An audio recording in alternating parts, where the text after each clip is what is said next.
and welcome to another edition of the Nerdy Agent Podcast. I'm your host, Luke Pedersen, with my brothers. Josh is in the NPC, and fellow nerds, AJ and Josh. Josh is unavailable today. AJ was unavailable for an entire month in August. Yeah, he lived out west in the boonies at his cabin, which was pretty fun. Yeah, pretty good time.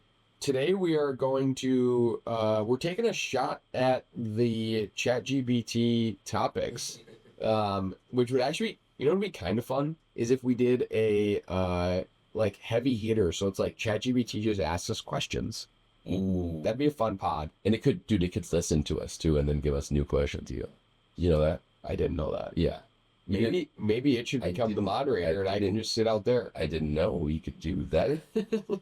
He can. But the topic this week is just going to be about the different types of options that you have when you're an agent, as far as brokerages go and joining a team or being a solo agent, and what the pros and cons of those might be, just in case someone is thinking about starting, or they're in a situation which they're trying to figure out, should they be in a different situation. They don't really know what their options are. Obviously, we have some bias towards a team because we have a team, but we'll discuss why that might make sense to you and why it might not make sense to you. But first, what are you working on in your house right now? The built-ins. Oh, we would confuse people really quickly if we started trying to figure out the built-in. Oh, man. I did decide that I think the best option, so the issue I have is that 2x6 on the left side, but then the sheetrock goes to it, so it removes some of the... I can't just put another 2x4 on the wall and screw it into that, because it'll be hanging over a little bit farther. So I think I'm going to put a 1x on the wall. And then shim it. Shim it is the only option. Shims. If you're an amateur carpenter out there, or a wannabe that wants to be an amateur carpenter, you can learn a lot from me and Luke. The use of caulking, shims, and the final trim piece. To everybody, it doesn't matter what it looks like, because you can just put the trim piece over the top of it. Nobody's going to be able to tell. Just cover it up. Just sand it a little bit. Put it on. Orbital sander is the first tool you need. But I got one side of the built-ins, and then I got the easy side done. So I don't know. I'm still trying to figure out how I'm going to do the angle on the roof. Get yourself the Roy Fly protractor. Yeah, it'll be interesting.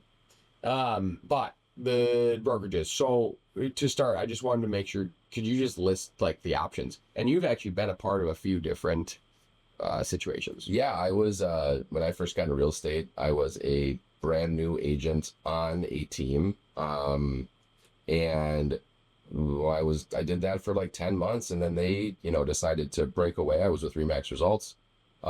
They broke away and started their own brokerage, which was like super exciting. But when we did that, it kind of dissolved the team, because their path, Lindsay and Jeff, that they kind of set on, or were going down, wasn't the team route. They actually decided, we're going to actually just be a brokerage. So I joined Engel and Volkers with them, and there was the two of them, and then I think 3 or 4 of us when we opened the company. And so I was a solo agent at Engel and Volkers for a hot minute, probably like, I'd say you could say a year or two. By the second year at ENV, I had hired somebody to assist me. And between the second and third year, I had hired some agents. So I had started my own team. So I've been on a team, I've been at a brokerage, and I've run a team. So I've kind of like run the gamut of this. What was that like at Remax? Like, what would somebody need to know as far as if you're on a team at a big brokerage? I mean, it's similar to what we're at right now, obviously. Yeah, I mean, everybody pretty much kept to themselves. There wasn't, and that's not saying that's bad or good, but everyone kind of kept to themselves. There's a lot of autonomy at a company like Remax Results. Very high split model. Obviously I was on a team, so it was a different arrangement. But yeah, I mean, there was a lot of agents that were very, very high quality real estate agents that had their own offices, maybe had one assistant, sold 30, 40 homes a year. And we're not on they're a very low split, to the company. And we were at an office in Edina, and then we moved to Loring Park. And that's when the startings of Engel and Volkers kind of came together, and we actually just moved into an old, I was trying to remember, like we moved into like an old Remax office almost, or we were like right next door to There was it, one maybe. right next door. Yep. Yeah, there you go. So we were at a Remax office in Loring Park, and then we moved like right next door when E&V opened up in Loring Park in the downtown Minneapolis area. But yeah, at Remax, it was kind of like everyone was in their own little silos. Is kind of what it felt like, and I think a lot of those larger ones are somewhat like that. And there's a lot of solo agents out there that like are very, very successful that kind of want to keep to themselves. Yeah, that's what I was gonna say. Is if you're an agent, I usually tell people that's seasoned, right? Like all of your business comes from your sphere of influence, usually your opportunities that you come up with, and you feel like you can either run the transaction coordination yourself, or you have one person helping you, Or you hire a TC company. or you hire a TC company. That's what a lot of those people are. I would say the majority of them probably are selling. The ones that are, more successful are probably selling more than 20 houses a year is where you probably need to get to for that to work. When you're a little bit less than that, it almost makes sense to try and grow more in a team, in my opinion. Or maybe in a more collaborative environment. More collaborative So environment. and there Because does exist, like that does exist. and Angle and Volkers, Very that was a lot different. So when we switched to Angle and Volkers, we dissolved the team, but we still kind of operate in this collaborative environment. And the two broker owners there did an awesome job cultivating that culture.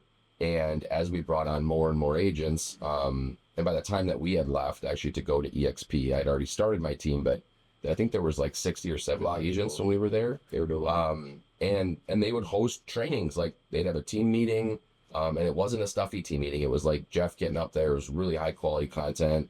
Everybody would show up. There was the role playing accountability meetings.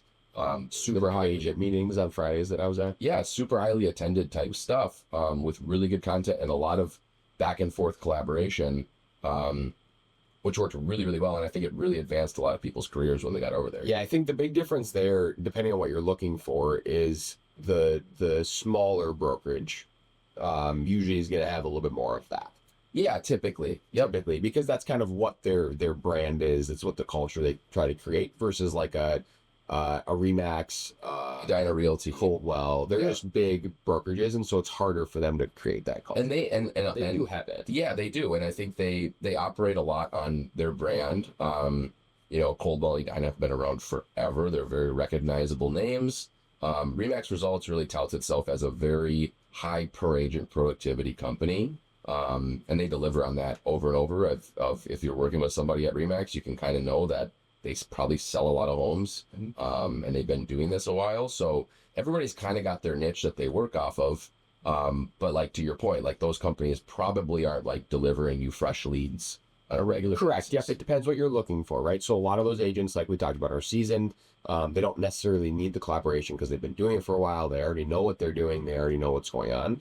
Whereas even at like if I was stuffed into Remax and was just a solo agent, as a new agent, I would have probably been a little bit on my own, a little bit hard. Whereas at Angle and Volkers, I had a lot of people around that were giving advice and helping and doing this. And then obviously when we switched to EXP, the collaboration, not to be biased, is next to none from what we've heard and compared to others, just based on the setup they have. And so we had a lot of people that could help us that way. Well, and I think like when you're thinking about a move, you're thinking about getting into real estate, you're really trying to marry up the value and the opportunity you're looking for with the compensation model that you are okay with or that you want, right? So if you get less services and less opportunity, you're likely to have a better compensation model, Or you should. more. You didn't should, know that. right? Whereas if you're getting tons of opportunity, tons of support, tons of value, your compensation model is going to be reflective of that. Because to provide, as we know, to provide that at a team level, you need to spend money. You have to hire staff. You have to have systems that you pay for. You have to pay for opportunities. You have to do all these things to kind of keep the train moving. So you try to, and as a team leader, it's like you try to thread the needle of like, are we providing enough value for what we're getting in return? So it's kind of a two-sided coin, right? Yeah, and so I would say the next kind of, I guess, echelon or tier would be a lot of these brokerages have teams that are built specifically for collaboration, right? So like they're not really the services and the opportunities aren't really part of what they do, But if you're at one of those bigger brokerages and there's not as much, the broker coming in and doing trainings, you might need a little cohort of 5 to 10 people, 15, even whatever that is, where you kind of just get together on a weekly basis and make sure you're all running your businesses. And there's a bunch of different options, and they run the gamut. There's a company in town that's doing, they're a brokerage, but they're very high on, we're all in this together, we're collaborative, and they actually have a fund that they're buying real estate with, which I thought was super cool. So there's that kind of stuff, but there's also, like you're saying, like there's, hey, I'm available if you need to call me.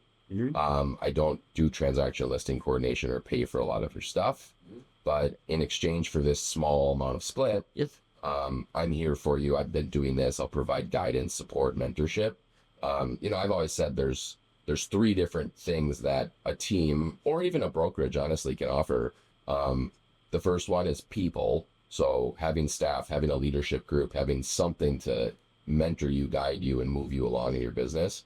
And then there's different levels of that, like we've explained. The next would be like systems. So when you turn in a listing file to your front desk, like what happens now? Are you just doing all of it? Or do you making your own systems? Do you have all your own technologies? CRMs? Yeah, exactly. And then the last thing would be opportunities. And from the start of running a team, I always made it my priority to get through all 3 of those and try to hit them at a super high level. Because my priority when I had first started this was I want to get brand new people into this industry, get them doing a really good job for clients, so that they are, so successful and getting referrals and all of these things. And I didn't get into it with the intention of like, we're just going to make a ton of money doing this. It was really like, I really want to help these agents get going. And I think if I leverage the amount of knowledge I have with all the knowledge I can bring in here, that we can really hit on that and we can grow this thing and impact lots of families that are making transitions. And that's what ended up happening. Yeah, it's pretty fun. Here we are today. I would just say unless you have other notes on pros and cons of any of these options, I recommend every single brand new agent join a team and put their head down for 3 years and see what happens after that. And that's not just that's coming from somebody who runs a team. I did that myself.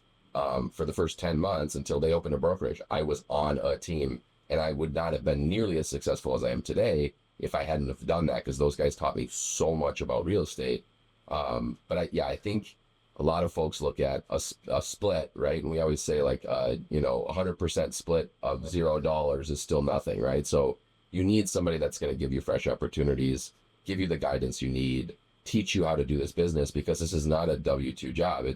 You wake up and it's like, well, what do I do today? There's no boss telling you have to do this. So you kind of have to make your own way and have people in your court that are going to support you and push you along. And I say that to everyone. It's like after 3 years, maybe you're selling 50 houses to your friends and you decide that you're going to do it on your own. Great. If that's on my team or another team, at least we got another great person into this industry that desperately needs more good agents that are doing a great job for clients. So that's really like the guidance I give. And if you're, a lot of you listening maybe are, you started with 100% brokerage or a brokerage where you're like, hey, I really want to get a really high split on my commissions. And then it didn't, like, nothing really happened, right? I mean, we have one of the folks on our leadership group that found himself in that situation, did really well for 6 months, and then had nothing happen for 12 months. So he's like, my split's so high, and then eventually I was like, just come over here and join us. Like, you'll do really well. And I remember telling him, like, you should be selling 30 houses a year. He's like, no way. There's no way I'm going to sell 30 houses. I'm like, you will definitely do it. And I think within like 18 months, he was on a 12-month trail at 30. Yeah. So it's, there's opportunity out there, and there's a lot of great teams across our metro area, a lot of great brokerages.